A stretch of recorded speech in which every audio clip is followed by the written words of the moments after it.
For months, Aurora had kept her pain hidden. She smiled in public. She covered her face when necessary. She told everyone she was fine. But inside the house, the storms never stopped. Felix's anger had grown worse. The insults had turned into blows, and Aurora kept telling herself the same thing every night. Let me just bear it. People will talk if I leave my marriage. One evening, the argument started again. The baby was crying. Aurora was tired. Felix came home already angry. What started as shouting quickly turned into chaos. Aurora tried to calm him down. "Felix, please, the baby is here," she said quietly. But this time, the noise in the house was louder than before. Chairs moved, voices rose, and Aurora's cry for help escaped before she could stop it. The neighbors heard everything.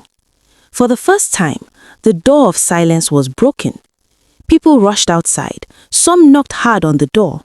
Others shouted, "Felix, what is going on in there?" When the door finally opened, the neighbors saw Aurora holding her child, trembling and in tears.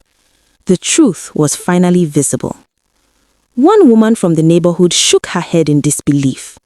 "So this is what you have been hiding all this time," she said sadly. Another neighbor spoke firmly. "This is not marriage. This is abuse." Aurora tried to defend her husband out of fear. "It's okay. It's just a misunderstanding," she whispered weakly. But the neighbors refused to stay silent. "No," one of them said.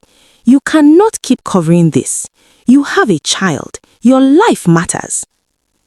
Someone immediately contacted the Human Rights Welfare Office. Within a short time, officers arrived. They listened carefully as the neighbors explained what had been happening in the house for months. Felix could no longer hide the truth. He was taken away for domestic abuse, while Aurora and her child were placed under protection and care. For the first time in a long time, Aurora felt something she had almost forgotten: safety. Days later, surrounded by supportive women at the welfare center, Aurora finally spoke openly. Her voice was calm but strong. She said, "I stayed silent because I was afraid of what people would say. I thought I had to endure because it was my marriage." She looked at the other women around her. "But silence nearly destroyed me. If someone is hurting you, please speak up. Marriage should never be a place of fear." Tears filled the room, but this time they were tears of courage. Aurora had survived, and her voice would now help others break their silence too. Aurora had survived, and her story became a voice for other women who were suffering in silence. Should someone stay in a marriage where there is violence because of what people will say? Because of fear of people's words, many suffer in silence, but silence protects the wrong person. Lord, protect every woman and every family from violence. Give courage to those suffering in silence and bring justice and peace into every home. Amen. The end.